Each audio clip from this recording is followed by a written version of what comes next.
xamante ni tamit war na fay am na possibilité après moom mu récupérer xaalis bi nga xam ne moom la fay. Regardons.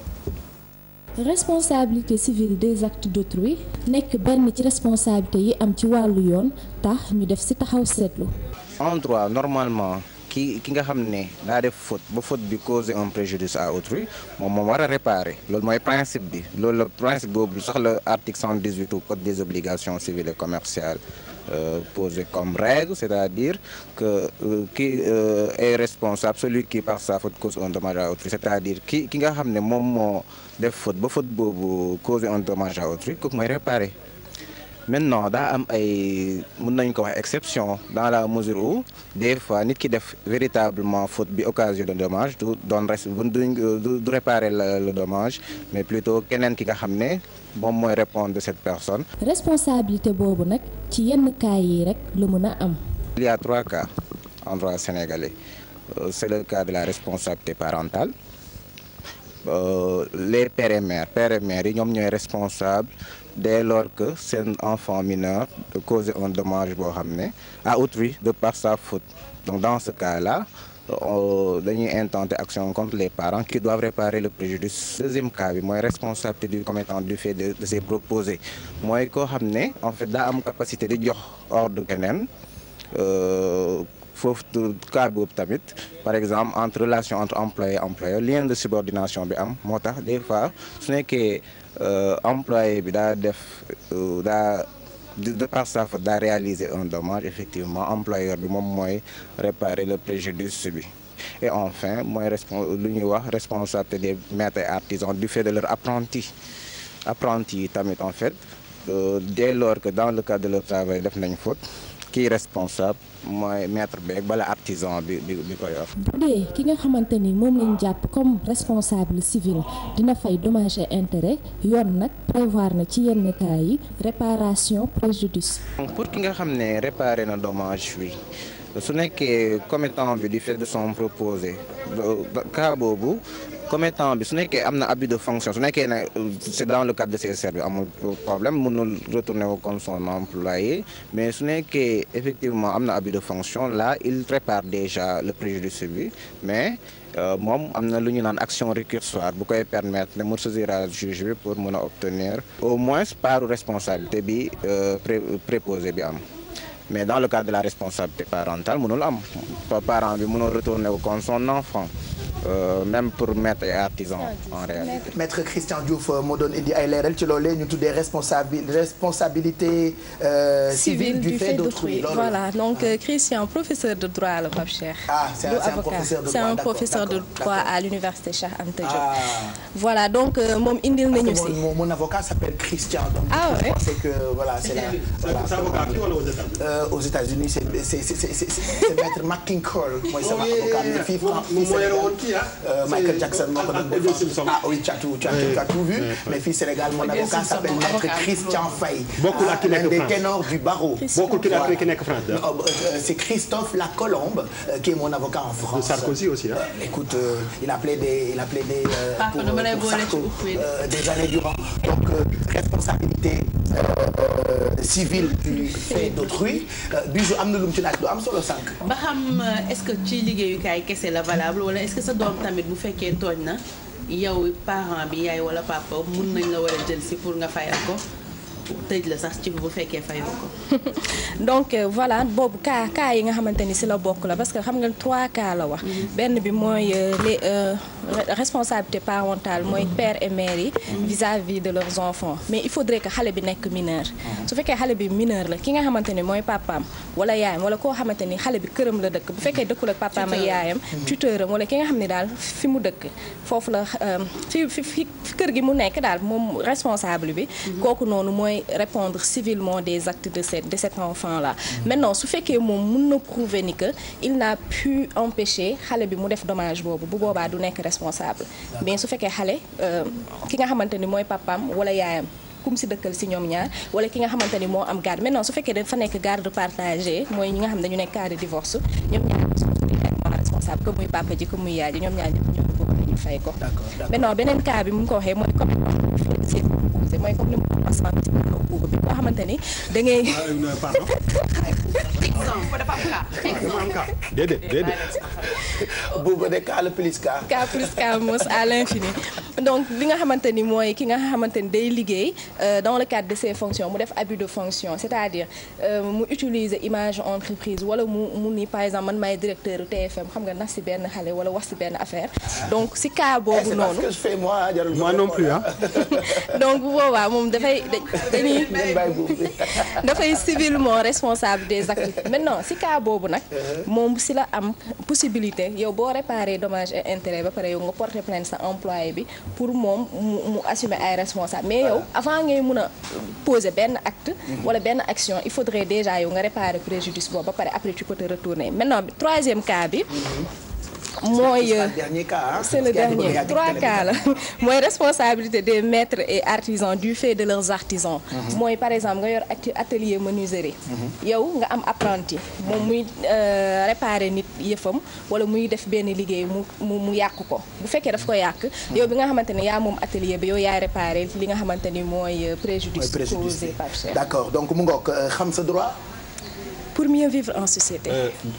loolu moo tax ku ci def rubrique mooy te wax ci loo war a wax moo tax ñu wowoon dafa ne xanaa. waaw te tribunal ba kon yow ku fi wax dara ñoom da ngay ànd ak moom. waaye ba may dem télé bi àndul ak man rek maa taxaw ca kanamu juge ba da nga bëgg ma wax. ah man de bëgg naa laa bëgg nga bañ. man nee naa la producteur de l'émission nga ne ma noo jël ko. yaa bañ na yaa ma daax ma lay topp nga daw. non préjudice bi donc Bessel moo tooñ mais man maa dem. waaw voilà parce que yow yaay émission bi boobu deuxième cas bi de mooy commettant du fait de ses proposés. normalement buuba moo waroon dem daj nag yaa waroon dem. ci yoon yaa waroon ko rek peut-être loolu il faut ñu xoolal ko ñime. merci pour xibaar yooyu nga ñu jox may mën a jëm ci wàllu yoon 9h10 mooy doog a jot Alfie moo ñuy toggal léegi nii ay vermicelles sauté. Des vermicelles sautées c'est ce qu'elle nous propose ce matin mais d'abord dañuy xool Sophia mi ngi ci àndal ak njëriñam. Alfie tey moom la ñuy sautéel suñu ay vermicelles c'est ça. waaw suñu ay vermicelles Pape Cheikh mu nekk ay vermicelles sautées donc.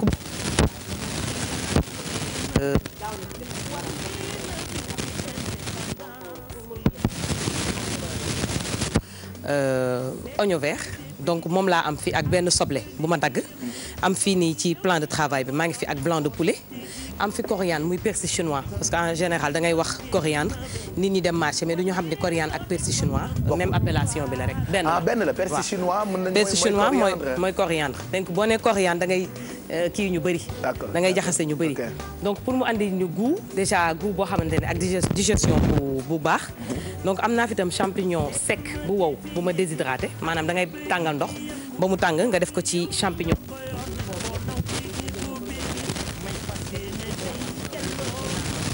après day mel ne lu wow mu tàng dafay sekki donc blanc de poulet yi tey moom laa tànn moom laa nekk di dagg ni sinon vermicelles yi du dara lu dul ay waaw. donc mooy yeneen vermicelles yi la. non donc mooy vermicelle bi nga xamante ne moom la ñuy utiliser pour defar ay neem. ok donc moom tam pour nga mën koo ramollir da ngay jël ndox bu tàng soo taalee sa casserole ba ndox bi bax nga fay ko def ci vermicelle bu wow bi donc fay gàtt bi bàyyi ko ci 5-6 minutes pour vermicelle bi mën a gonfler nga def ko ci tame donc moo lay jox effet ramolli bii mu am. donc moom tamit dañ poêle bi def naa ci diwlin mën naa commencer def blanc de poulet yi. ça dépend mën nañu jël blanc de poulet comme mën nañu jël beneen partie ci poulet bi man maa choisir tey ay blanc de poulet. parce que blanc bi ëpp ñam ci poulet. moo ëpp ñam tout à fait mais bon bu ko sa poche antenne mën nga jël beneen partie bi parce que ay partie la yoo xamante ne ñoo gën a tendre. blanc bi. blanc bi en général dañ naan dafa dëgër. mais il faut nga dagg ko dagg yu sew yoo xamante ne. pour neex a togg. waaw day neex a ñor day gaaw a ñor non seulement ba pare neex a lekk. donc nga jël sa blanc de poulet bi def ko ci dëwlin bi sotti ko ci. donc maanaam lu mënul ñàkk comme li ñuy wax foog mu am. beurre Sofia xam nga tout le temps day dugg ci cuisine bi. ba tax dama ciy tibb lu toll benn kuddu rek dolli ko ci biir sauce bi mu enrichir ko en vitamine A E xaar ma dajji bu bees. donc nga def ci biir casserole bi fi blanc yi nekk donc yokk gaz bi pour mu mën a saisir parce que su fekkee gaz bi dafa wàññeeku blanc bi dafay génnee ndox. mais boo ko yokkee day gaaw a. donc soo ko yokkee day def effet saisie donc da ngay gis dafay caraméliser wu. changer couleur. mais su fekkee da nga gaz bi dafa wàññeeku. blanc bi dafay génnee ndox. voilà et puis ci diggante bi ngay defar blanc beeg di ko saaf mën nañu jël téléphone bi ndax suñu xarit yaa ngi woote depuis ce matin ci 88 628 22 22 wala 88 628 04 05 ñu xool ku nekk ci ligne bi allo. oui. oui. bonjour Pape Cheikh. maaleykum salaam kooku. c'est Bey. ah. c'est Serigne Bey. Bey yaa woote waat. Non, après demain, c'est mon anniversaire, mais je n'ai pas encore vu les 25 000 que vous m'avez... C'est l'anniversaire, c'était de quand? Après demain. C'était après demain? Oui. Donc ton anniversaire, plus que c'était après demain, et tu n'as pas encore reçu les 25 000 qu'on t'a offert la après demain d'hier, ou c'était quand? Après-demain. C'était après-demain, d'accord. Alors, puisque ton anniversaire, c'était après-demain, donc on t'avait donné de l'argent aussi après-demain. Mais tu n'as pas reçu l'argent qu'on t'avait donné après-demain? Non. C'est pas normal ça. Est-ce que la personne qui devait te donner ça ne pensait pas que c'était après-demain, c'est passé? Donc c'est pour ça qu'il a gardé l'argent pour après-demain? Oh là là, diga dem kay. Ça c'est grave, hein? On te prendra après-demain, rappelle-nous après-demain pour ñu may la xaalis sinon bu fekkee jotuloo ko je vais vérifier ci ginnaaw ak waa service de valeur ajoutée xawma après-vente pour ñu yónnee la xaalis bi nga mën koo jot. On vous offre en plus de enveloppe yi ñuy maye ay billets pour ngeen mën a fekkee grand bal bu Youssou Ndour le 13 juin ca CICES. Allo. Allo. Oui. waaw parce que man la. yow la kan après-demain. dama ne sama anniversaire bi gannaaw suba laay. Finalement yaa ngi koy làkk ci wolof pour ma mën koo dégg d'accord parce que depuis sànq tu me parles de après demain fàttaliwaat ma sa tur nan Bey nga tudd. Serigne Darou Bey la. Serigne Dame Bey keroog mayoon naa la 25 000. ne raccroche pas comme ça ñu vérifier loolu ci suuf ñu jox la léegi 25 000 bi nga mën koo jot balaa naaj. ayta bu keneen nekkee ci ligne bi ñu jël ko gaaw 88 628 22 22 wala 88 628 04 05 allo. allo. oui. c'est encore toi est-ce que mën nañ laa jël ci suuf te ngeen may ma jàmm ngir yàlla ak yonent bi encore non mais franchement c'est quelle télé ah ça c'est quelle télé ah est-ce que vous pouvez le raccrocher au nez et me donner quelqu'un d'autre s'il vous plaît allô j'espère que c'est pas lui allô allô allô ayca on me fait signe que ligne bi moo saturé mais bu fekkee da ngeen composé dégg tout vous êtes obligé de raccrocher le téléphone ngeen composé waat numéro téléphone bi parce que wóor na ma ni ku ci nekk bëgg nga ñu jox la ci enveloppe yi ñuy séddale c'est normal ñaar la ñuy boole comme je dis tout le temps yi leen di bégal ak yi leen di jëriñ donc on vous offre de l'argent tegal leen ci billet ngeen mën a seetaani grand bal bu Youssou Ndour le 13 juin allo allo Alfi mu ngi doore de lii de xalaat mooy na doore. dina doore mais bon dama ci def sauce soja. xam nga moo tax mu am couleur bi ok couleur bi c'est des am ay plat wu asiatique la. waaw donc très rapide. yoo xam ne recette yoo xamante ne en moins de 20 minutes war nga mën a defar. lekk comme Adama mi nga xam ne xam nga du am jot moom fashion bu commencé di daw rek. donc yii c'est très facile mën nga ko def au poulet. mën nga jël crevette Pape Cheikh. comme mën nga jël thon. donc def ci say vermicelle. assaisonné ko def ci yu saf-saf. yu saf-saf maanaam sauté yëpp. parce que il faut nga sauté ko ci biir casserole bi. pour mën a am effet kii bi effet vermicelle sauté bi. d'accord comme ni ma la ko waxee rek su fekkee gaz bi dafa yéex. comme ngelaw bi da nga koy sauté non c'est ça. tout à fait comme ngelaw bi ni muy balayee. dafay wàññi kii bi. ni mu war a croustillant du ko croustillant. ndax ngelaw bi. kat ci mbedd bi la ñu toog. mais bon après suñu sauté poulet bi. dañ koy débarrasser. donc on va faire sauter les oignons tout ce qui est oignons herbes aromatiques. donc toi tu sautes tout finalement. tout à fait donc boo paree mën ko déguster Pape Cheikh mu nekk ay lekk yu saf xam ne ça change un peu du ceeb bu ñuy lekk.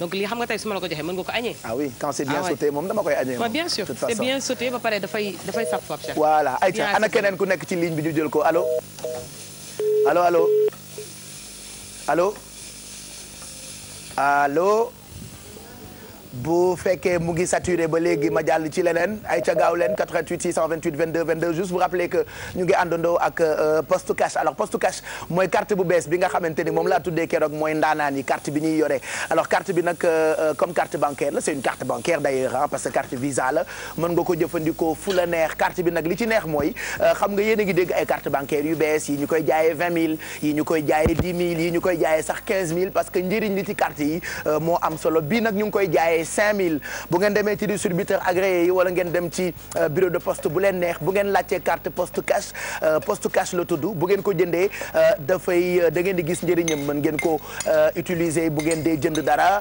ba noppi itam transaction bi ngeen di def ak carte bi du ngeen ci fay dara et pourtant 5000 donc la ñu koy jaayee donc poste cash la ñu ko tuddee ñu ngi leen koy digal yéen ñi nga xamante ni yéen a bëgg a yore ay carte gab ak tout ce qui s'ensuit mu ngi ci bureau de poste yi après nga sauté yeneen yi. ak tuuti sauce soja. voilà ñu jëlaale en même temps keneen bu fekkee baax na allo allo yow li day xeeñ domoda. Papa ani domoda fi. dafay xeeñ domoda waay. xam nga. yow ñoo ko mën naka taw. ben franchement allô allô. Oh là là désolé parce que téléphone bi saturé na alors on va parler rapidement balaa ñuy dem nag ci événement Fashion Week bi ak Adama Paris ñu wax ci suñu gaynde yi parce que ñu ngi préparé seen match ci diggante ak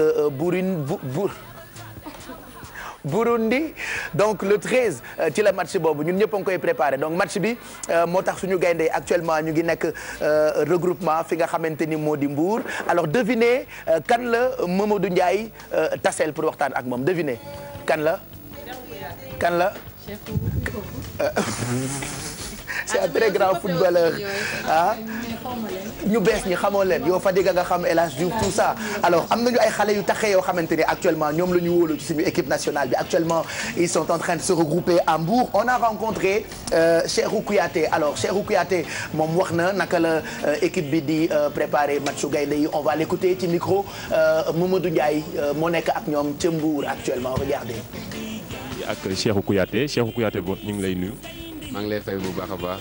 Kouyaté yéen a ngi waajal match Sénégal Burundi bi nan la regroupement bi tëddee ak équipe bi effectif bi ak engagement bi nga gis ci temps yi ak entraînement yi. non regroupement bi commencé nañ si jàmm ak salaam semaine bu métti la woon parce que semaine bi liggéey bi dafa intense parce que am na joueurs yoo xam ne dañoo arrêté y a 2 semaines am na ñoo xam ne dañoo arrêté y a 1 semaine donc semaine bi yëpp pour par rapport physiquement joueurs yi liggéey bu baax a baax pour essayer récupérer tour seen sensation yëpp léegi loolu def nañ ko donc tey journée repos la léegi suba incha allah ñu dugg ci semaine match bi parce que xam naa ni suba la lépp lu sérieux di commencer incha allah. yaakaar nga ni public bi dinañ ñëw jàpp ci mu nekk match bi nga xam ne ni match bu am solo la fii ci mu nekk ak seen sélectionneur bi di Aliou Cissé ak effectif bi ni mu ko changé nii yow loo ci xalaat. bu ñu xeeb Burundi parce que Afrique amatul équipe bu ndaw. donc loolu war ñu ko def suñu bopp pour ça en plus booy xool ñun jóge nañ ci benn ngàddeem déception ci CAN bi sénégalais yëpp am déception donc ñun match bi nii dafa am important ndax lan dafa am important pour match bi moo ñu nar a jubóole ak suñu public jubóole ñu ak ñu bëri. donc pour ça il faut que match bi contre le 13 incha allah ñu gagné ko. équipe nationale du Sénégal léegi c'est pour le Sénégal ñun ñëpp ñoo ko bokk donc coach bi ngi fii staff bu bees bi ngi fii mais de toute façon ñun xam nañ coach bi fi nekk donc depuis 2012 ñoo àndoon ci olympique yi donc xam nañ ko bu baax a baax moom tamit xam nañu bu baax a baax xam nañ lu muy laajte donc ñun dañuy essayer jéem a def moom lu mu soxla parce que moom la soxla essayer yóbbu Sénégal. ci CAN 2017 bi donc ñun ñu ngi ci ginnaawam. damay wax waa équipe bu Yeewu Leen. waaw déjà maa ngi nuyu sama manager Pape Cheikh donc moom mooy sama agent moom moo ma yor maa ngi koy nuyu bu baax a baax di ko ne voilà gisuma ko nag mais de toute façon nee ko maa ngi koy gërëm di ko nuyu parce que voilà ku baax la donc maa ngi seetaan émission ñëpp ñu ngi seetaan émission bi xam nañ ni Yeewu Leen émission bu neex la. donc di wax Bijou ak kii ak voilà seen chèque dañuy fi quoi maa ngi seen chèque bi.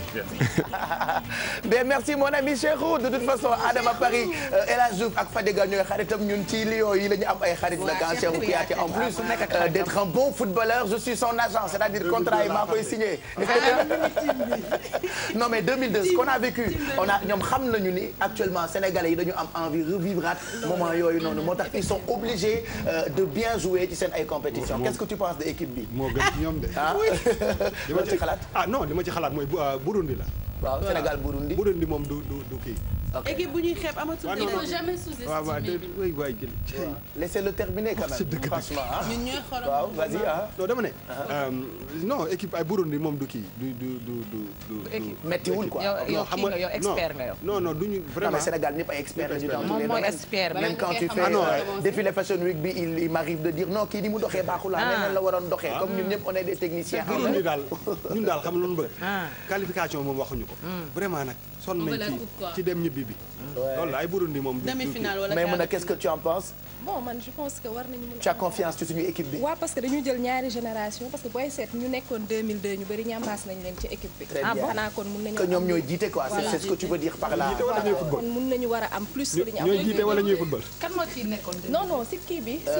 non ci coach ci dirigeant yi. dirigeant yi y a comme Aliou Cissé et tout ça. super qu'est-ce que tu penses de cette équipe. man déjà j'ai confiance en Aliou Cissé. comme ni ñu koy waxee. Pourquoi? Parce que je trouve que. Il est mignon. Non, il est mignon.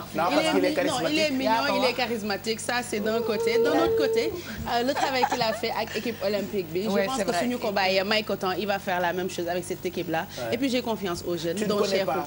Tu ne connais pas l'équipe peut-être tu as vu Cheikhou Kouyaté moom c'est l'un des meilleurs ci tanière bi. Qu'est-ce que tu penses? waaw suñu Cheikh vraiment wallaay man si j'ai rencontré je sais pas. Une fois que j'étais à l'aise je suis sortie là toutes les filles étaient machin j'ai dit mais qu'est-ce qui se passe. ñu ne footballeur ñu nekk man ana ñu. ñu ne ñii la. mais franchement quand maintenant l'équipe est dirigée par tes amis de 2002 tu as confiance. non mais de toute façon man j'ai toujours confiance parce que je pense que nit booy supporter bu méttee da ngay supporter su neexee da ngay supporter Sénégal ñoo war a bàyyi suñu gagné rek ñu ne équipe bi dafa nul. donc xam nga ñun Sénégalais lañ donc ñu ngi derrière les Sénégalais peu importe leur génération leur âge peu importe je les connais pas mais c'est pas important. derrière notre équipe waaw je suis derrière il y en a un qui est mignon d'ailleurs. c'est le gardien Adama. waaw gardien bi c'est le nouveau gardien. moom mun na ñëw après ñu koy défilé loo su fekkee qui a man je partirais plutôt ci proverbe bi naan un troupeau de brebis qui se fait diriger par un lion forcément dañ ciy génn. Donc man je pense que Aliou Cissé c'est quelqu'un qui a prouvé qui était là qui a prouvé et en termes d'expérience je pense que on peut avoir confiance à cette équipe nationale qui est composée de jeunes ay xale yu ndaw yu xam ne fi ñuy football ci seen dëkk ñu ngi fay toj et que je pense que am nañ patriotisme bi war a tax ni que war nañ mën a am voilà donc bonne chance à notre équipe nationale je rappelle que ñoom dinañu jouer le 13 contre Burundi Aliou Cissé am nañu yaakaar ci moom mën na yóbbu équipe bi fu am solo et on parle maintenant de l'événement Fashion Week ak Adama Paris enfin dem na fexe nga ba événement bi bokk nag ci agenda culturel bu Sénégal et pourtant li tax nga waroon bàyyi yàgg bëri na mais bàyyiwuloo chaque année ngay góorgóorlu pour muy tegu ci dëkk bi et nous on a besoin de ça. yow merci. franchement man ni ma la bëggee. man maa la raw Adama depuis plus de 10 ans 13 ans exactement chaque année ñu koy amal fii Sénégal période bi nga koy initié tu t'es rendu compte que à un moment donné dëkk yëpp am nañu seen Fashion Week donc tu étais obligé Sénégal au moins am événement am bu toll noonu. non du dëkk yëpp parce que ñun il y a 13 ans la ñu démarré à l'époque en Afrique il y avait pas de fashion. Il y avait rien d'accord. Il y avait quand même il y avait un événement qui est le plus vieux événement en Afrique mooy les kaftans. Ça s'appelle les kaftans c'est pour les Marocains ils font ça pour les gens qui font du kaftan ils ont quand même ils sont à la 18e édition Ramadan. Il y avait non il y avait pas ça. Non il y avait pas il y avait plutôt il y avait Alpha Adi mais il y avait pas Collé il est venu après nous. D'accord. Oui. Je pense qu'il y avait aussi Dacha Nikoué. Je sais pas. Je pense qu'à l'époque il y avait Dacha Nikoué. Ouais, il y avait l'événement Biotop. Merci. D'accord. Wow, il y avait l'événement Biotop. En tout cas en appellation de Fashion Week. Okay. Ici quand même on était un peu les précurseurs. D'accord. Alors nan ngay définir événement bi ci benn mot depuis plus de 13 ans bu doon définir Fashion Week bi surtout bu Sénégal. Bah écoute, li koy définir, je pense que mooy constance. D'accord. Constance, c'est le mot qui nous définit parce que ñun quand même qu'il pleuve, qu'il vente, ñun ñu ngi fi depuis 13 ans sans interruption et ça aussi je pense que c'est pas pour me jeter des fleurs mais maa ngi remercier ñëpp ñi ma ciy jàppale sama équipe bi ma ciy jàppale depuis des années parce que yéen ñëpp xam ngeen ne Sénégal moom loo fi defaat ko wax nañ la jàmbaar parce que fii dafa métti quoi que ce soit dafa métti parce que les gens changent chaque année tu as les mêmes problèmes alors que je pense que ñu bëri suñu defee benn événement après des genres pérennes mais Sénégal moom mooy loolu affaire dafa métti donc may remercier rek yéen ñi ñuy jàppale télé yëpp yi may jàppale léegi looy ree ci télé yi. dara parce que loolu moo doon kii waaw. non loolu moo doon problème bi. waaw non parce que xam nga tamit ñun non en plus c'est important on parle pas assez du rôle des médias dans la promotion de la culture. non média dafa am solo. dans la promotion de la culture et surtout de la mode parce que ñu bëri dañu yaakaar mode loo xamante ne du loolu donc télé bi ak presse bi ak journalistes yi ñoo xam ne dañ leen soxla pour ñu wane lan mooy image li ñuy liggéey parce que ñun li ñuy liggéey xam nañ ko. mais xëy na ñi ñuy seetaan xamuñu ko. xam nga borom yaay mannequin yi wala lii ñi yaakaar ñu bëri ñi yaakaar lu bon ñi yaakaar lii mais wan nañ leen tey ne lii liggéey la si ñun te 13 ans ku koy def dara li ñuy wax soo xamee lan baax fekk la ci. waaw mooy loo xamante ne lu yàgg rek dëgg la. d'accord ça veut dire que maintenant par rapport ak yenn ci ay jafe-jafe yu ngeen daan am ren édition bi. ñu ngi koy am ba léegi ça va wala yéen ana caméra bi ma jàkkaarloo ñu ngi koy am ba léegi Sénégal dañu war a jàppale culture bi dañoo war a jàppale mode bi. kan moo war a jàppale mode bi. mais c'est les autorités ou mais man heureusement c'est les Sénégalais. non les Sénégalais d'abord. d'accord mais je pense que Sénégalais yi ñu ngi jënd ay billets di ñëw. non nag ñaan billet bi nag Adama Paris may ma billet moi j'ai reçu un message tout de suite. non mais un homme qui me fait offre-moi un billet pour le 13. non parce que xam nga lan lañ may jàppale comme ça man par exemple amuma jàppale gouvernement bi autorité yi. man ñi may jàppale man lu tax ma exister boobu ba léegi c'est les privés ah. oui mais Adama aussi am na xaalis qui a ouvert une chaîne de télé. qui est regardée partout dans le monde. Adama tu organises Black Fashion Week en France. Adama am nga portefeuille boo xamante ni on m'a raconté hier que dëkku Afrique boo wàccee c'est comme si foofu nga dëkk. en Côte d'Ivoire boo fa wàccee on t'accueille en superstar. boo demee Gabon boo fa wàccee dañ lay accueillir en superstar.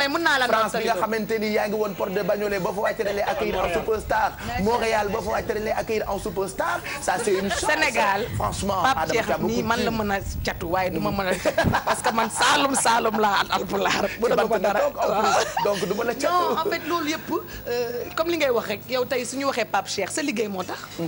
du loo donn du luñ la may du lenn loo liggéey la ba am ko. donc nit kuy liggéey tamit dañ koy heureusement que li ma am wala li ma mën ñi ñaa ngi koy xool di ko rafetlu. parce que dama ko liggéey. man bu ma ñëwee fii nii personne ne me connaissait. kii mën na la ko wax sama xarit bu yàgg la. may xoos di kii di oo samay xarit comme ñoom buuba mii xam ne sama doomu ndey la sama xarit la.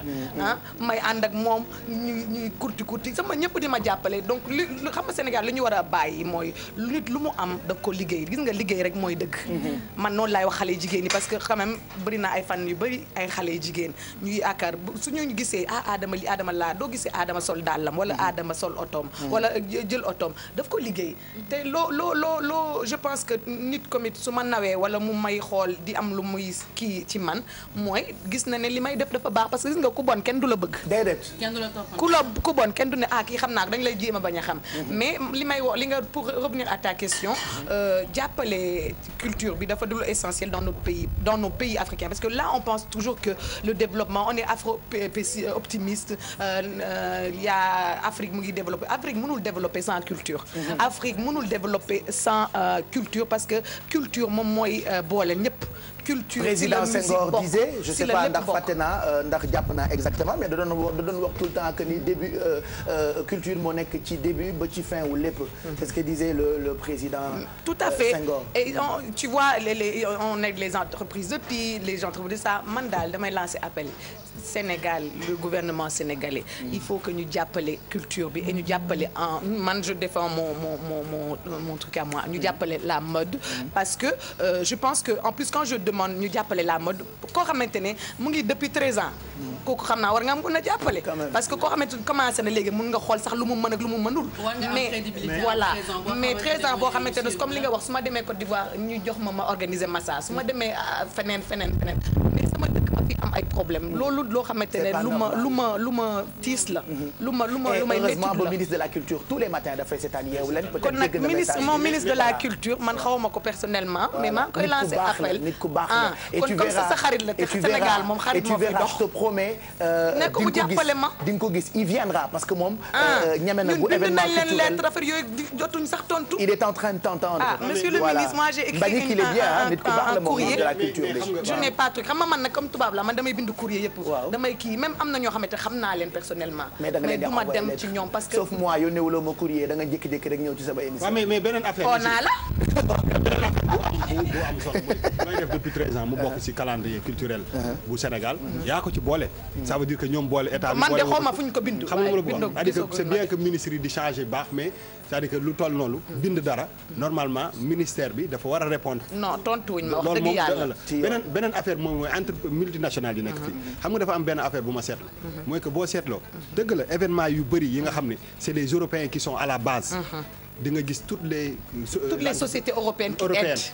yi nga nekk fi yëpp ñu gën a mag fii yëpp ñu xam ne li mu wax dëgg la boo lépp si mais Sénégal bu fi Stromae ñëwee wala su keneen ak ñeneen boo defee kii boo xoolee ci sponsor yi. bon après Stromae c'est une star internationale on va se comparer mais moi li ngay wax non je suis complètement dama bëgg a eggali rek dama bëgg a eggali que ni même am na ay événements yu tuuti yoo xam ne da lay wóor ni c'est même insignifiant fii mais da nga gis que ni y a tellement de moyens parce que tout simplement ñoom dañuy encourager mais loolu moo tax ñuy def remise en question est-ce que du tubaab bi ñoo ñu gën a solidaire ñoom ñoo mën a jàppalante waay non mais dañ leen war a teg non dañ leen war a dafa am ñoom dañu am benn obligation boo xam ne dañ ko war a am social boo xam ne dañ ko war a am ci réew yi boo nekk ci dëkk di fa gagner ay bénéfices ay milliards da nga ko war a dugalaat ci dëkk effectivement te xoolal pour ma kii rek parce que tu me donnes une opportunité de parler réellement comme je fais tout le temps effectivement mais dañu war a xam ne aussi nous on est des ambassadeurs comme tu dis moi quand je vais dans un pays quand je fais la blague franchement tu fais la fierté quand je vais machin on dit je suis sénégalaise moi je suis revenue habiter chez moi ici pour fi def lenn la même voiture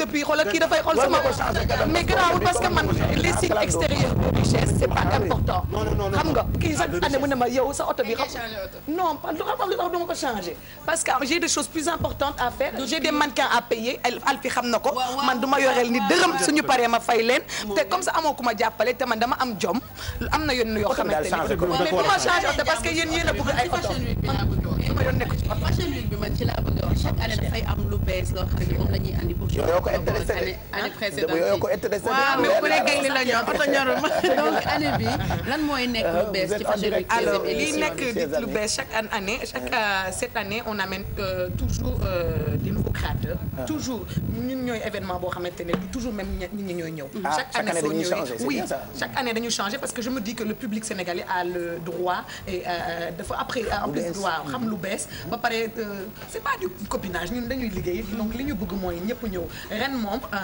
vraiment am nañu des designers de Mozambique des designers de Portugal des designers d'Afrique du Sud on a beaucoup de Sénégal aussi comme sama tata Collé elle va venir pour la première fois à Dakar Fashion Week donc kontaan naa ci torop ak ñeneen donc on a une grande programmation on a aussi ce défilé qui commence à être un défilé qui me tient à cœur mooy défilé bi dans la rue parce que loolu aussi c'est important ñu partager ñu wan ne ñun c'est comme on fait notre comme li ngeen di def rek dañuy def suñu kent lay kattan pour nit ñi valoriser mode te valoriser mode ça se fait pas que dans des salons feutrés ñoo xamante ne ñoom mën a am accès saari Bouba Ndour fii mais dañuy dem dox ko peuple bi Pape Cheikh fekkee na ko yu bëri ñu dem tamit partager ak ñoom wan leen tamit ay robes de haute couturier tout ça parce que ça fait c'est important pour moi parce que loolu day créer ay vocation ça fait rêver les jeunes c'est important que ces jeunes dans ce pays et puis sénégalais yi léegi dañu bëgg sañse da ngay gis koo xamante ni même bu fekkee yorul noonu sañse daf koy jaral ko yàgg bëgg mais en plus tu sais ce que les gens savent pas enfin les économistes et tout ce truc là du gouvernement ils savent pas que c'est les jeunes de maintenant qui seront la clientèle de demain ñi kii taxaw fii nii kii suba mooy doon diplôme wala mu doon ministre donc gis nga travail bi à la base lañ koy def comme ñoom li ñuy waxee dañuy liggéeyee seen base yi pour politique ñun tamit noonu la ñuy liggéeyee base bi même pas pour notre truc personnel mais pour pouvoir toute une génération les élever un peu et voir que la mode est accessible à tout le monde. Est-ce qu'on peut revenir sur le programme wax ci jour yi bien sûr jour par jour lan mooy am donc demain ça commence demain il y a pas de défilé demain c'est vraiment la rencontre des créateurs avec les mannequins et tout ce qui suit en backstage, les essayages et tout ça. Après il y aura que vous alors, le public ne viendra pas. D'accord. Non, Bouba moom day ñëw. ma xam nga yooyu ko intéresse ma caméra. Mais mercredi on vous invite, c'est une invitation à la soirée d'ouverture, la soirée très chic du Little Buddha. Le Little Buddha, on fait chaque année une soirée là-bas. C'est aussi Plaza, c'est ça? Oui, au Little Buddha, c'est un coin fabuleux. Ah, je connais, j'ai dîné avec Kumba Gawlo. Non, c'est un coin fabuleux, c'est pas le Little Buddha est aussi beau que celui de Paris. Ah ouais, il faut mieux dem. Ouais, donc bàyyi ma wax. Donc loolu mercredi soir. Donc mercredi soir, c'est la soirée qui ouvre le truc. Xam nga nag ku ne défilé rek wax ne party, wax belle femme, wax les jambots. Et ça c'est mercredi. Et après jeudi, on commence premier défilé au Baramundi, qui est un défilé privé. Après il y a vendredi là, le défilé dans la rue. On va le faire place de l'Obélisque, moi place de la Nation. Ah, vous commencez à quelle heure là-bas? On commence à 20h. À 20h, d'accord. Donc je remercie le préfet de l'autorisation au passage. Et puis samedi, le grand défilé au Radisson. On revient au Radisson après quelques années d'absence là-bas. Voilà, donc c'est un grand retour pour nous là-bas. Donc samedi loolu noonu défilé bi après dimanche sunu sabar tubaab bi. Ah, c'est où dimanche sabar tubaab bi. C'est au centre culturel. Oh non, Institut français ça s'appelle maintenant. Léopold Senghor, c'est ça. Voilà. Donc je lance un appel pour que ñi ñëw fay seen ticket parce que comme ça ñun amuñu sponsor. Est-ce qu'il y a un numéro pour je l'ai pas par cœur. Tu l'as pas en tête. Je l'ai pas en tête. D'accord. Non, absolument pas parce que man xam na ko léegi dinañ joxe numéro bi ci suñu page Facebook. Waaw, mais au-delà de ça, ils peuvent aller acheter les billets directement au Radisson, à la boutique Adam à Paris, ou ici à Africa Gourmet aux Almadies. Donc voilà, c'est 15 000 pour normal et c'est 25 000 pour les VIP comme Bouba. Mais Bouba moom dafay joxe lu bari 500 000 nga war a joxe. Waaw, parce que li ngay xoolee pour 500 000 personnes. Allez, donc c'est ça l'événement Fashion Week. Mercredi lay commencer, Little Buddha, dîner lay nekk, je pense, c'est ça, ou c'est juste une soirée où tout le monde peut venir, il y a un dîner. C'est une soirée où tout le monde peut venir, mais pour dîner, il faut réserver. D'accord. Voilà, ça ouvre le bal. Après jeudi Baramundi, vendredi défilé de rue, fële place de la Nation. Je ne savais pas que noonu la tudd la dernière fois nga ma koy doog a xamal. Et puis le 13 Radisson, on sera de la partie pour ñu ko bëgg a fekkee teel leen a dem. Et puis le lendemain dimanche yenn du kër Adama Paris après ñu passé ci sabar bi. Moi j'aimerais manger du tiers. Ça c'est pour les persos, c'est pour les intimes. C'est pour les intimes. Comme ay marionnettes. Alors balaa ñuy dem ci suñu face à face parce que la dernière fois def na quiz Yeewu Leen dafa am tradition bu invité ñëwee dañuy def face à face avec des questions un peu bébêtes mais souvent qui peuvent servir quand même pour ngeen xam lan mooy personnalité Adama Paris, ce qui se passe ailleurs. Maintenant nit yi ñu ngi ñëwaat di indiwaat mode bi xewoon à l'époque. Mode 70s Pape Cheikh parce que dañ defoon Fashion Week septembre dernier pour défiler printemps-été 2015 yi doon naa ci wax mais c'était encore trop tôt parce que doonoo ko woon gis ci boutique yi. Donc je disais que 70s moo génn ak ay imprimés, des ceintures, ay accessoires, foulards, ay franges ci yére yi wala ci sac yi nga xam ne. Un peu comme ça. La photo que j'ai sur mon portable, vous ne pouvez pas la voir parce que voilà, ça c'est moi. Et pourtant, le même jour, Adama Paris, elle était là avec nous. Même coiffure le defoon. C'est dommage que vous ne pouvez pas voir la photo. Ça c'est moi et bi xanaa waxuma un tease la du 70s ou 60s bi deux tease la woon waaw. yi kay chertige c'est un peu ça voilà. Donc Pape Cheikh comme ni ñu koy gisee ci photo yi ay accessoires ay ceintures yu mag am mun nañ jàll ci beneen photo bi pour ñu gën a gis yére yoo xamante ne dafay am ay franges comme années 70 yu xewoon.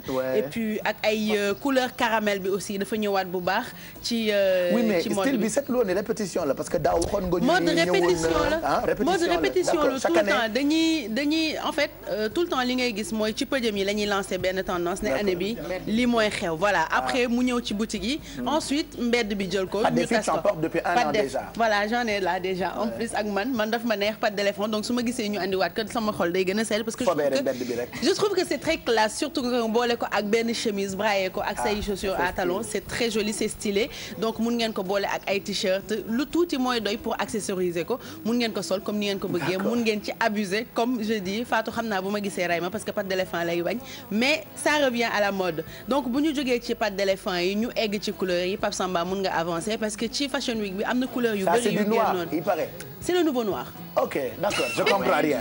New Black voilà donc moom mooy noir bu bees bi parce que lu tax ñu koy wax mun nga ko boole couleur yëpp. mun nga oser sol ko voilà couleur yëpp mun nga oser sol ko ci kaw ba ci suuf def total look en orange. maanaam dafa bokk règle ak noir moo tax ñu ne mooy noir bu bees bi. parce que par exemple soo ko boolee ak bleu day génnee bleu bi nga boole ko ak vert daf koy gën a génnee avec le blanc man yan couleur laa dul conseiller ñu boole ko ay rouge rose des trucs comme ça. mais orange parce que dañu xaw a boole ak lépp lu la neex. te bu la neexee nga sol ko ci sa kaw ba ci suuf total look. rafet lay def pour voilà moo tax ma sol orange tey di kii nii ak daal yi si suuf. donc bu fekkee dafa am ñu timide bëgguñu sol orange yu fes yi parce que dañuy bañ ñu gis leen mun ngeen dégrader dem ba côté corail pour sol ko que ce soit en robe chemise t-shirt loo leen ko sol baax na donc orange is the new black mooy noir bu bees bi donc abuser leen ci nu mu leen neexee. wallaay voilà ñun on est en avance. ñun on est en avance. mode insolite. c'est quoi. Bagel's head. luy loolu. avancel photo yi Pape Samba. Aïcha. C'est au Japon. C'est quoi? En fait, c'est une mode au Japon qui fait fureur. Et moi, je comprends toujours pas pourquoi. C'est à la mode parce que je trouve que c'est très très moche. Nan lañ koy defee sérum physiologique la ñuy injecté seen bopp yi comme ni ñu ko gisee ci photo bi su ko defee seen kanam yi day néewi bu néewee avancé waatal voilà ñu jël baaraam bës ko pour mu niroog Bagels am ngeen ko ci photo bi ci topp Pape Samba mun nga ko wane c'est ça. ah dañu bëgg nuroo ak lii. waaw. C'est quoi ces histoires-là, les manières de la mode là? C'est-à-dire que parfois tu ne sais pas pourquoi. Ouais. Pourquoi vous faites ça? Mais heureusement, c'est sans danger, ça ne fait pas mal. Et puis opération bi 2 heures lay durer en 24 heures. dafay dañ benn risque la am mooy que booy dugal corps étranger ci sa yaram mun na am risque infection. loolu moo ci risque bi mais c'est une mode très très moche et je ne sais pas pourquoi. On n'aime pas. C'est en vogue là-bas. Voilà. C'est moche, insolite, bizarre. On n'aime pas. Voilà. Merci pour yi xew feneen et que ñun mën nañu ko jàpp ni mën nañu ko xewal. Sauf Bagel's Head. Sauf Bagel's Head. Voilà, c'est ça. 9h45. Avant de retrouver Mamadou Mohamed Ndiaye pour revue de presse bi, c'est parti pour notre face à face avec Adama Paris. Ah ça c'est beau hein. Photo bi après dinañ ko wane ci télé bi. Allez, face à face Adama Paris ak Baye Cheikh. Ay waay. Ready? Mais may leen ko doole. Voilà. Prends le micro. J'allume le micro pour toi. Et pourtant j'avais demandé à la production de taal le micro. Alors da ngay taxaw nii ñu jàkkaarloo. waa Belta. Pare nga. Alors pare nga. Ah ouais. Je rappelle que toutes les questions. OK. Questions yëpp. C'est ma petite rédaction ñoom ñoo ko préparé. Donc moi je pose rien. Je fais que servir en tant que serveur. Voilà, question préparée par Bouba Ndour, Alfie, Kia, Bijou ak Maymouna. Pape Samba Thiam moo joxe dernière question bi. N'est-ce pas? Alors, c'est parti. Est-ce qu'on peut avoir notre musique, Tog? Non, ils sont pas réactifs. Wow. Est-ce que tu es prête? Oui. Il paraît que tu ne t'appelles pas Adama Paris. Oui. Lan mooy sa tur dëgg. Adama Ndiaye. Adama Amanda Ndiaye. lu tax woowee wuñ la Adama Ndiaye ñu lay woowee Adama Paris. parce que sama entreprise moo tudd sama marque moo tudd Adama Paris donc ñëpp di ma ko ooyee. Pourquoi pas Adama Dakar nga tànn Adama Paris. parce que noonu lañ ma doon ooyee avant ma doon truc parce que j'ai une sœur jumelle on habitait à Paris et il y avait d'autres jumeaux qui habitaient à Lyon et d'autres à Londres donc ku nekk dañu la doon ooyee sa turu kër sa turu fi nga dëkk waaw. il paraît que seer nga woon moo tax yaa ngi doon doog a dem Paris moo tax bi nga ñëwee ñu kontaan waaye Adama Paris. c'est vrai non c'est pas vrai. c'est pas vrai non c'est faux. c'est parce que tu habitais là-bas et que tu avais une autre sœur bu tudd Adama. bu tudd Awa. Awa mais yeneen jumelle xam nga ma am xarit comme yow. Awa ak Adama pour reconnaître ñu nag loolu lañ doon def. d'accord Adama Paris la Adama Lyon la. mais yow doo seex. su ma mënee la mam seex. daa am seex. oui oui j'ai une sœur jumelle. bokk ndey ak baay.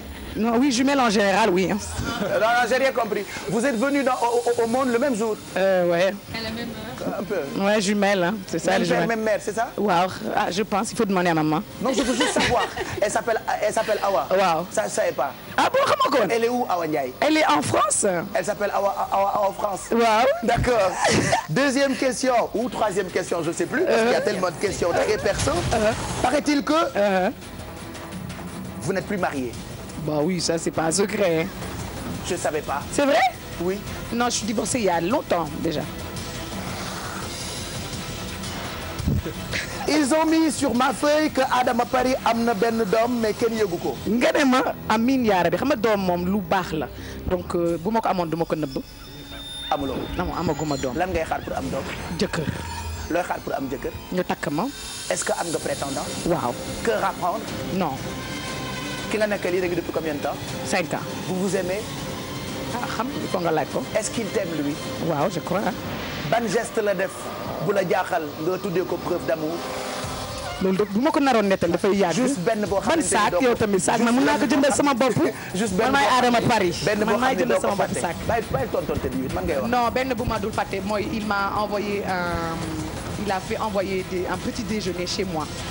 Il était en France, il a yónnee benn sama xarit mu ñëw pour ma je pensais que c'était un colis bu ñu ko waroon remettre. Elle est venue, elle a dit ah je vais monter chez toi te donner le colis. Elle a mis parce que man j'aime beaucoup le bissap. D'accord. Et j'aime beaucoup le chocolat chaud avec le croissant. Il m'a amené ça avec une fleur. Preuve d'amour, hein. Allez, il paraît que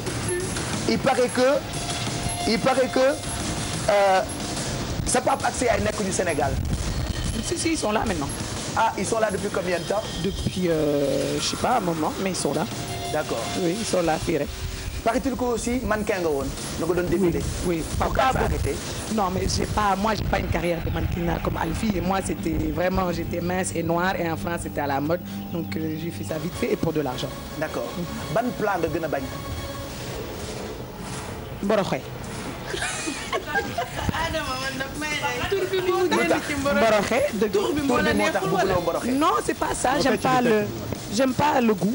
D'accord. Ban plat nga gën a bëgg? Suppu kanja. Pourquoi? Pourtant moom mboroxe sa réew. Non, mais je sais pas.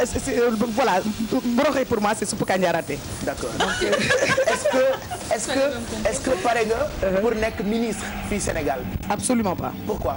Parce que j'aime pas la politique dans ce sens. Mon engagement, il est ailleurs, mais il est pas dans la politique. Ce que je fais, c'est de l'engagement. maa ngi jàppale sama corps de métier. maa ngi faire avancer le Sénégal ni ma ko mënee. maa ngi ambassadeur du Sénégal ci lu baax ak ci lu rafet. loolu rek je pense que l'engagement dafa war a am différentes manières et mon engagement est pas politique et civil. dégg naa 25 ans nga am. Absolument pas. Tu as quel âge? 38 je vais avoir. 38. Ouais. Que tu vas avoir. Et qui xale la. Bon, j'ai jamais eu honte de mon âge. Non, dëgg la jigéen ñu bëri dañuy ragal a wax seen âge, mais je pense que mon âge. bëri lañ ko ragal effectivement. Non, sama âge sama parcours la, donc j'en suis très fière. li ma def yëpp day prouver ne am naa fu ma jaar, donc et puis je suis pas encore moche. Directrice de télévision. Ouais. Vous l'êtes? Non, en fait, je suis pas la directrice, je suis la fondatrice, mais j'ai mis Nawal Ndiaye, qui est ma grande sœur, qui est la directrice de la télé. Fan ngeen di émettre à partir de Dakar ou Paris? Non, alors on fait tout le programme ici, on émet à partir de... on émet à partir du Luxembourg, mais maintenant on va émettre à partir de Atlanta. D'accord. Il paraît que da nga may recruter ci télé bi. Non loolu moom du dëgg man mënuma la jël non bëgg naa la sax mais dëgg la mais li ma doon wax rek non li ma doon wax rek ñun duñu jël ku keneen kii ku keneen moom waaw duñu débauché. d'accord su ma bëggee dem nag. soo bëggee ñëw nag après ma dem ci Youssou xam nga sama frère la te damay añ këram ak lekk këram balaay Aïda de may Aïda ne ko neel Youssou Pape Cheikh gi bëgg ñëw. Comme la tradition on finit avec la dernière question wala lu mujj li est-ce que mën nga ma fóot fan fii ci lex bi. Mais c'était pas ça. Tu t'es débrouillé. C'était pas ça. Bah oui. Non. Merci. Est-ce que tontu na ci question yëpp Bouba? Non kii yow da tu as été trop. Non dama ko yërëm moo tax. Merci Adama Paris. Je rappelle l'événement mooy Dakar Fashion Week bi. On vous a donné les dates en détail. N'oubliez pas que mercredi lay commencer Little Bouddha à partir de 20h. Jeudi Baramundi, vendredi défilé de rue place de l'Obélisque la ñu koy commencer. Le 13 samedi Radisson, on sera tous de la partie. Et puis dimanche après yendu kër Adama Paris ci bu jën. Le soir on vous donne rendez-vous pour le grand sabar dañuy mel ni nag ñu dëgg safara parce que ay tubaab ay fekk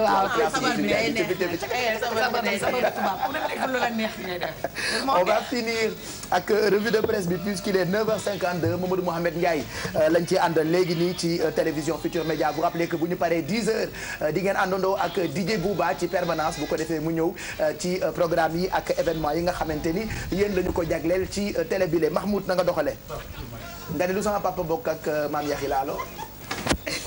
Bye. Ne réponds surtout pas. waa léegi yow loo bokk ak maam Yaxi Laalo yow. mooy suñu papa. voilà Adama Paris nu mu sant. Mohamed nu mu sant. Bijou nu mu sant. si. Sénégal nu mu sant. Ndiaye. ah Sall. waaw Sall la sant. Sénégal nu mu sant. Ndakaaru. d'accord. Gaynde. Ndiaye.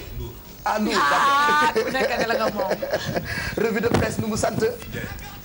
ben non sant Ndiaye. ah oui Ndiaye waaw je pensais que sant loo Ndiaye d'accord. ok est-ce que mën naa la ndokkale tey wala ma bàyyi ba beneen jour. Mohamed Ndiaye takk na jabar. félicitations nan lan mooy musique gu mariage bi.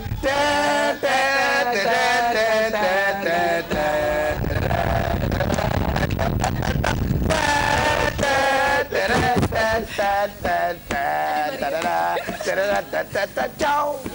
waaye non mbalax bi nag boobu bu tubaab bi la. rëgg di di da da rëgg di tas. 35 ans. bon on félicite Mohamed Ndiaye. félicitations t'étais pas au courant takk na jabar yëgoo ko wala yaa nekkoon en plus. man sama baay man kese la. ñu ngi dem rek et en plus télé bi aussi en plus bu tey amulee mariage suba dafay am ngénte tey tam am nañu ngénte Arouna Fall dafay ngénte waat.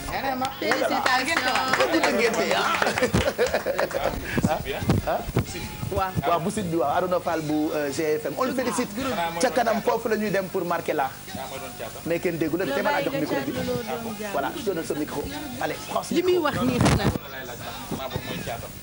ki nga bëgg a caatoloo pour lan la.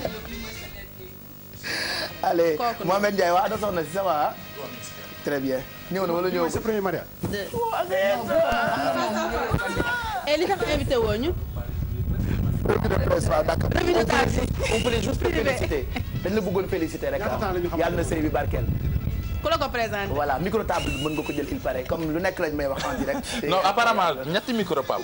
tegal benn bi nga jël boobu noonu franchement ah écoute ñaata temps ngeen xamante yaa ngi soxna si. Voilà. Madame Ndiaye, on te embrasse très fort. Félicitations. Et c'est parti pour revue de presse bi Mohamed Ndiaye moo koy xóotal léegi nii. jërë ngeen jëf. ay ca Pape Gesso sa ginnaaw observateur lañ soxla kii nii boo ko gisee lu sa xel di dem. waaw koto boole koto ma ñamaañoo ne ko Kouthia di waxee.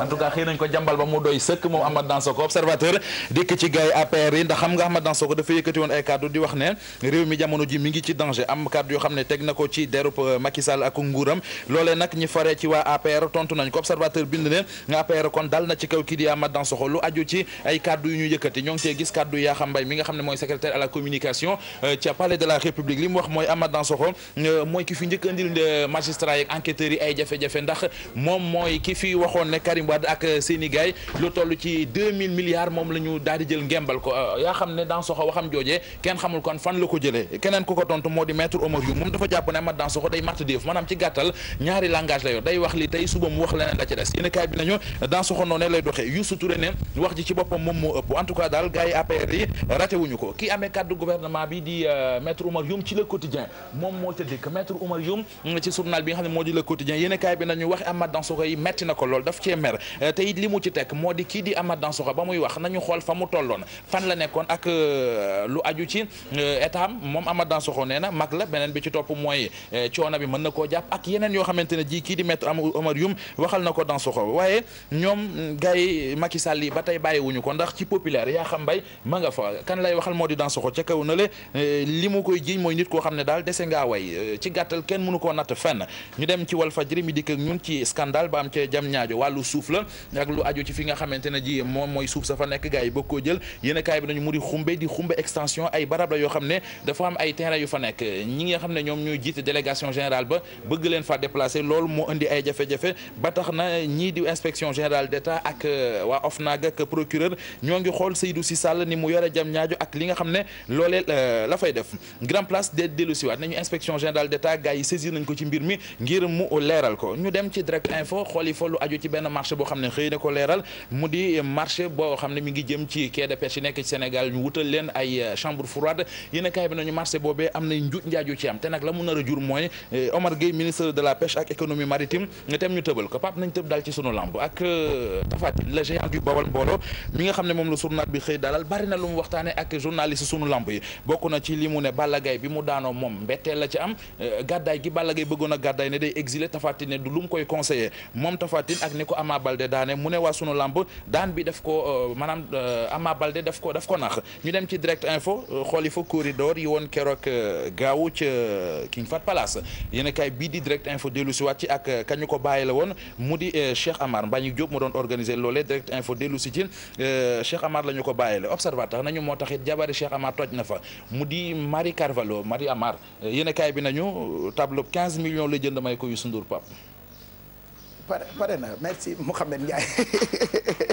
jërëjëf ca kanam dinañ la déggaat ci rajo bi ak it ci télé bi ci suñu ay jotaayu xibaar Mamadou Mouhamed Ndiaye moo doon revue de presse ñu koy ndokkalewaat 9h58 on va finir avec la dernière question Mami Sobel moom chroniqueuse la ci yeewu leen lalam lay toog buñ dee def yeewu leen mais ci la bokk quoi voilà c'est la seule chroniqueuse qui fait sa chronique dans sa chambre dans son lit mu ne ana nappi xeer bi nag mu ngi si suufi affaire bi. donc tàccal sa bopp. xanaa gisoo sa affaire bi non nag moom xam na man nappi laa mais ñoom nag xoola xale yi toj nañu défilé bi kañ seen défilé bi. démb la non vraiment dama toog ci télé bi rek di leen seetaan kontaan. def na lu rafet indi ancienne yëpp c'était très joli. voilà donc rendez-vous après-demain. voilà inchallah ñëw leen. voilà on viendra xale jigéen moom samay copine lañu. merci Adama Bouba. jërëjëf waay tey dama la doon kii rek merci ci taxawaay dama la doon xaw a jàppale daal. waaw tuuti ma gis nga wéet fii ñii di si weekend bi jàppale ma ne naa ñëw jàppale. voilà merci taxawaay rek vraiment ni nga bëggee télé bi léegi. te kenn laaju ko ko kat. yàlla baax saa ma tijjee télé bi gis la. yow tam kii mooy Bouba dama yow man Bouba yàq naa ko léegi Bouba dama ko wàll sama wala gisatuma ko sama copain te moom nan merci Maïmouna kontaan nañu. ba lundi prochain inchallah Pape Cheikh à lundi. merci Kia demain on parlera emploi encore ak yow. inchallah et demain on sera ak Mame Ndiaté n'est-ce pas. bàyyi ko mu wax tur bi. kan mooy ñëw. donc demain on sera avec Mame Diati. merci Bijou Sy. merci à toi merci papa sa taxawaay rafet na ci émission tey. merci nekkul woon xaw ma nu ñuy. kon mu ñaaw Alfie sunu ay vermicelle. sauté pare na. waaw pare na Pape Cheikh xanaa ñu jox Adama bu dégusté ak Bouba. mais dafa am champignon Bouba désolé. donc à demain pour beneen recette Pape Cheikh. allez ñuy gërëm bu baax Pape Samba Thiam ak équipe de production bi on vous souhaite une bonne journée Pierre Da Silva itam moom jàpp na ci 10h jot ñu ñëw bàyyi leen ak DJ Bouba ci permanence sinon maa ngi leen di jox rendez-vous léegi bu 11h jotee ci RFM bonne journée bonne semaine de travail.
Thank you.